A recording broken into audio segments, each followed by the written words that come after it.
What an amazing show, the future of proactive security. For all those who've joined us online and on-site with the fantastic crews set here, thank you so much. We really appreciate it.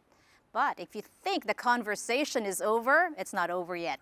The real conversation starts here. We will try to deep dive on all of those questions that you put in, and we'll take a little bit more of the challenges about security, and we will discuss it here. We've invited, as our bonus round, 3 wonderful panelists to join me today. Of course, we've got Ned Baker, one of our customers, a loyal one, of course, our CEO, Kevin Simser, and our Chief Enterprise Platform Officer, Rachel Jean. So you guys are joining me for the bonus round. I know, how lucky we are. Exactly. Yeah. Kevin, if you have one word for the entire event, what would that be? Oh, it was so incredibly polished. I just felt the content, the quality of the presenters, the real value delivered to our customers and partners out there. It was just, I couldn't ask for anything more until we do another event, and then I'll ask for more. Yeah. Okay, yeah. That's a good ask. That's a good ask. Ned, you were talking about earlier about how the chess is really a good analogy to all of this. Absolutely. Apart from the chess portion, what resonated to you in the 2-hour show? Yeah, it's a great question. One of the slides they were talking about, the recovery of a breach took 229 days. Yep. As a client, when I look at that number, that's almost 8 months. And I know that it sometimes takes longer than that. I met with the CTO who they had a problem, big company in Toronto, Canada. And I know the recovery took a year. Now, their revenue dropped by 60%. From client reputation perspective, they were deeply impacted. So I think the business, it's on us, on the security team side and the execs and leaders to explain to the business. It's not just the breach which will take the business out for a couple of weeks. There's a whole recovery period that takes up to maybe 10 months to get back the business. And there's a whole revenue loss, reputation, that it's deeply is going to impact the business. Another number there was the 1,000% increase in attacks in the US. I saw that as well. That's like 1,000 in 2024. It's a massive number. On the breaches. That's a massive number. And it should be a wake-up call for all of us that we're not immune from this. We're not. 1,000. With AI coming in play, the good is there, but the bad is going to come with it. As we discussed today, it will be leveraged by the bad actors.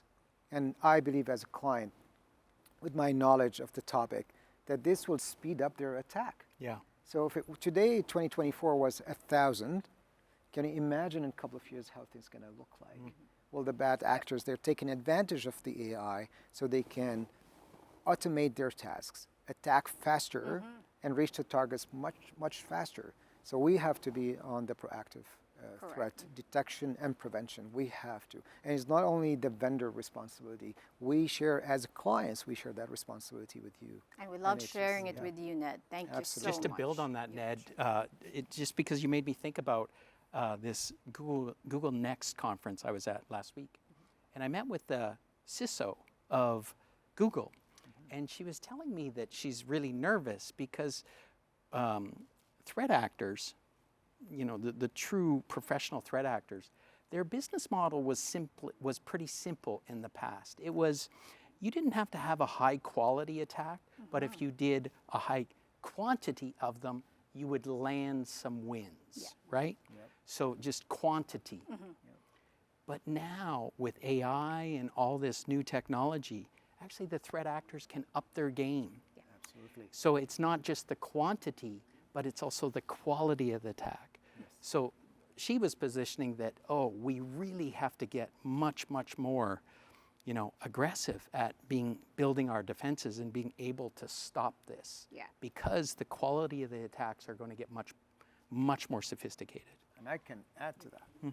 The attackers, they don't care how much damage they create. So they can try and they can create the volume of attack. With the help of AI or other automation tools, they can create more volume of attack for the quantity.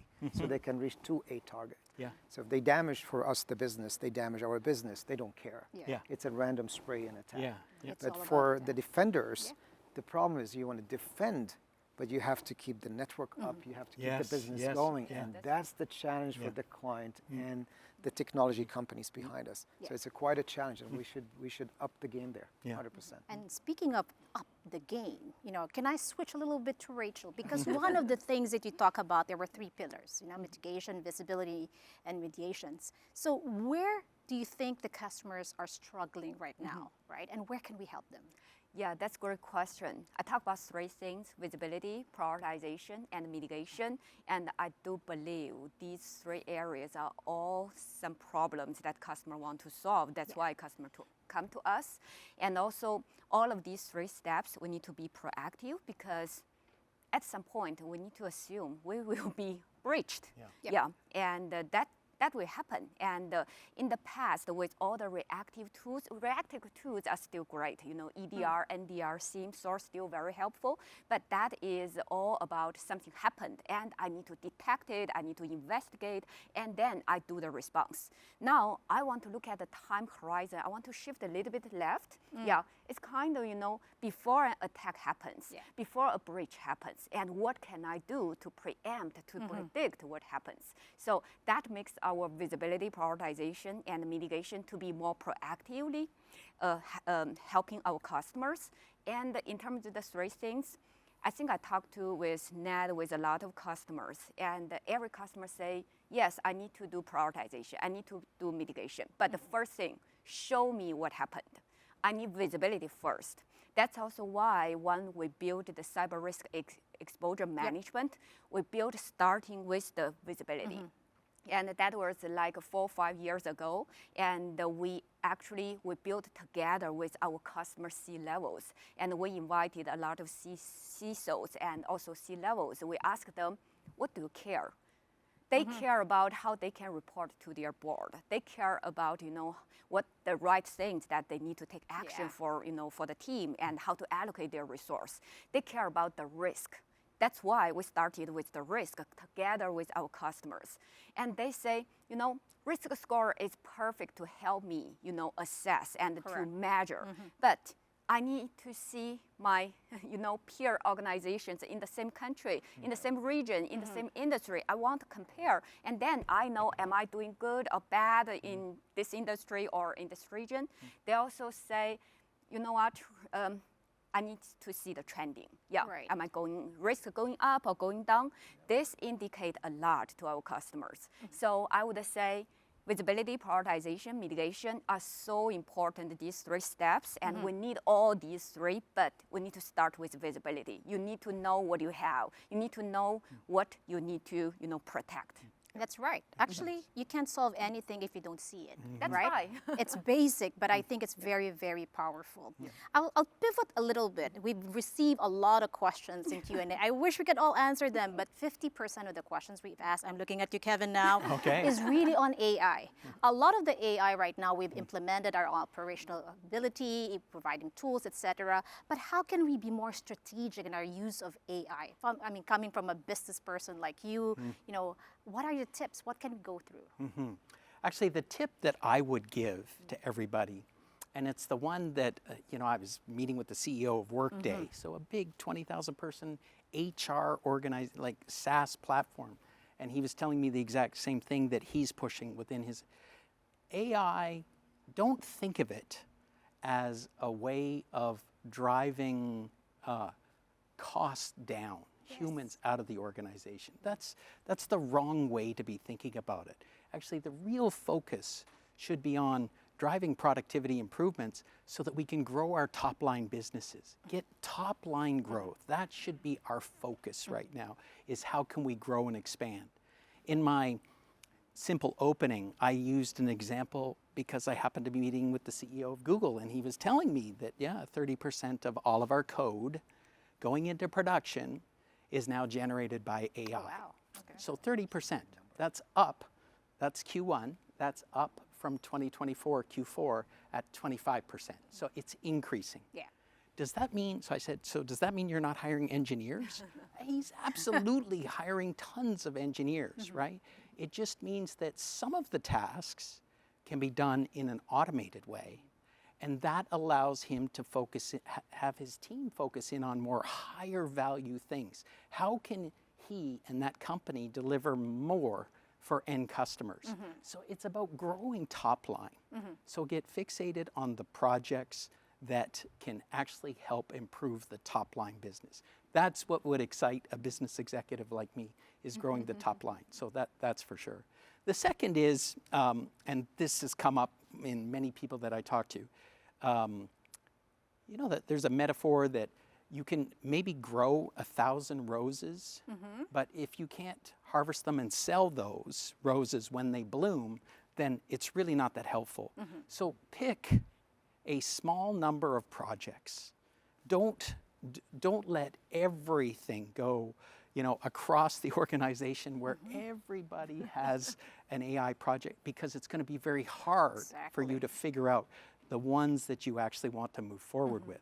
So that would be another one, is just, we want to get everybody excited, but you have to kind of control that unbridled enthusiasm and say, here's the 5 or 6 projects that we're going to do in the first half, and we're going to accomplish this with it. And it's really good, because when we get so excited with something new, it's massive. Yeah. We all do it, Yeah, right? yeah. So one of the things also that was asked heavily in the show was a little bit about the shift, because we've talked about shifting to reactive to proactive. It's not theoretical. Maybe coming from Ned, what are your advices to secure leaders as they shift from reactive to proactive? Maybe top 2 advice. Yeah, absolutely. From client perspective, you have to set your strategy on how you shift from the current state of you just have simple tools, you know, protecting your environment, and you know, XDR, NDR, you have them. We got that part. How would you shift to proactive? I would advise, first of all, pick the right team around you, the security team. Not every security engineer is a security engineer, unfortunately. They may have done it just because of passion or money or a career, but you really need someone who understands security and love to be in that world. I call them, they are like the unicorns of security. And you will find them.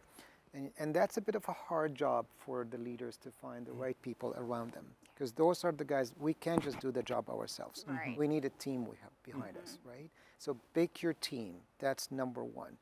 Solidify that base, because they're going to work with you and the organization and the divisions and departments, and they're going to spread that security mandate to the organization. Number 2, pick the right vendor. Correct. So you fix problem number 1 internal, now you have to go to problem number 2, which is the vendor.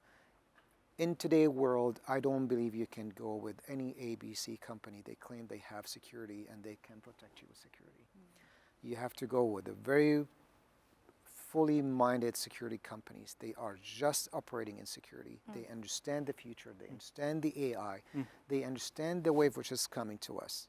It's like a tsunami. And how they're going to protect us from it. And we trail behind them. So picking the right vendor to protect your environment is as important as you pick your own right team. Yeah. You have to put these two together. And then you move to the third phase, where you have to establish your relationship with your compliance team, with your risk team internally, with the business. There's multiple teams. I call them the gatekeepers for the organization: legal, risk, compliance, and security. But usually they don't move by themselves. The security team, they are the drivers behind them. So you should have that leadership to drive the company in that direction. And finally, you have to communicate with the CEOs, the board members, and have those conversations to drive that culture for proactive security. Yeah. Very You comprehensive. just didn't give me 2, you gave me 3, but it's wonderful. I think that's a combination of the right team, the right vendor, and making sure regulations on top of it. Fantastic. Yeah. You know, we've been discussing challenges, we've been discussing risks, we've been discussing things that they can turn around. Let's move to positive, right? So can you tell us, you've been in the field, you've been with the customer, you've been with the analysts, etc. What is this industry doing right when it comes to proactive security? What are we doing right that we can continue to reinforce to the organization, to our customers, and even to ourselves? Let me start with Ned, and I will wrap up with Kevin and Rachel. what we're doing right now is the right thing. This is it. Talking to each other, you're bringing the clients, working together as a team is the right thing. There's a bit of division between clients and vendors. Yeah. Tech selling, client taking, trying, attempt, change. Right. You need a very close partnership between the client and the vendor. That's the right thing to do. We have to stay united and work together for those targets coming our way. The target is our data and much more than that. We work in healthcare. For us, it's more the data of our clients, the patients is more dear to us Right. than the tech itself. But we are on the forefront to protect that data, right? So this unity, it's what's really needed in my opinion. That's refreshing to hear. Thank you. Rachel. Yeah, so from reactive to proactive, I think first thing is we need to change the mindset. Yeah, you can always do your work with Right. all the reactive tools or with the reactive practice, but changing the mindset is like, if I can do better, yeah, before, I dealing with 1,000 alerts, can I do something better? And then I just dealing with one alert. Yeah, so this is the mindset shift. And the other thing is about the tools for sure, yeah, and because we provide the security tools, so I know that we build a lot of security tools to help our customers, to protect our customers, and now we are also shifting our tools, okay, we cover you, yeah, you have something happened, we have detection and response there, we are helping you, but with all the AI, it kind of give us new opportunities. We can look even, ahead. And what is the next move? Yeah. In the past, a lot of times we use a lot of different technologies Yes. try to predict. We can, but not perfect. Yeah. But today, I see the opportunity from technology perspective. I see AI generated a new opportunity for us to do better prediction. And that's also why we can looking at, ransomware outbreak prediction. And we can looking at attack path prediction. And we can also proactively let you know if you do this job, and then, your SOC team will be easier because they're dealing with less alerts. So I think from technology, it's really something shift. And of course, first thing, if your mindset not shift, and you cannot build the right technology. Yeah. Right. That is important. Kevin, anything we're doing right? I think these two answers were beautiful. Yes. I would just combine them together. Honestly, I think the notion of proactive security, actually, it's been around for a while. In fact, when you talk to Eva, our founder and CEO and fearless leader, she will talk about this dream that she had literally 20 years ago Yeah. about being much, much more predictive and proactive but the technology wasn't there. It's not dissimilar to when AI was first getting introduced in a big way a decade ago. Neural networks were what everybody Yeah. talked about, but the underlying infrastructure was not there. We weren't ready for it. And now, 10 years later, generative AI, agentic AI, all of this is happening because the infrastructure is in place Yes. for us to be able to handle it. The same is true for proactive. The same is true. Yeah. Rachel has a great talk that she does where she can go really, really deep in explaining that the technology around data lake, the technology around AI, just many things have come together where we have been incredibly innovative and out front to be able to do this first. And it's so powerful. The idea is not that new. The Yes. idea has been around for a while, but the ability to actually make it happen, it exists right now. Oh, what's our line? It's proactive security. Security starts right Right now. It's right here. Right here. right here, right now. Yeah, right here, right now. Exactly. And I love what I'm hearing from Ned, having the right conversation, having the right mindset, and the technology is right here. Yeah. So there's no room for prudence, right? Yeah. It's proactive all the way. Yeah. So let's end it with one word. If there's one word for today and for tomorrow, you will equip a lot of our viewers. What would that be, Ned? Stay positive. Amidst all of these challenges, stay positive. positive. Right. Rachel? I think I just say be proactive. Yeah. Kevin? See, I don't think of this as a doom and gloom time at all. Right. At all. I think this is the time when actually you can make bold moves. Yes. This is the time. So I would use opportunity. This is the opportunity for us right now to be able to do this. So I'm super excited. Despite this backdrop and everything going on, I think it's right now this opportunity exists. Right, and if we collectively combine your thoughts of making sure that we have the right positive mindset, the proactiveness, and of course being bold, I think there is no way that we will not achieve proactive security, right? Yeah. Right. So for all our audience who've been joining us from the 2-hour show to this bonus round, I hope we're leaving you not just with a good feeling and confidence that collectively we can fight this game and we will be proactive, continue to navigate this wonderful world. And being proactive means we just need to be one step ahead all the time. Thank you, Rachel, Kevin, and Ned. Thank you. And should we say proactive security as a Yes. wrap up? Yes. Okay, so on the count of 3, 1, 2, 3. Proactive security.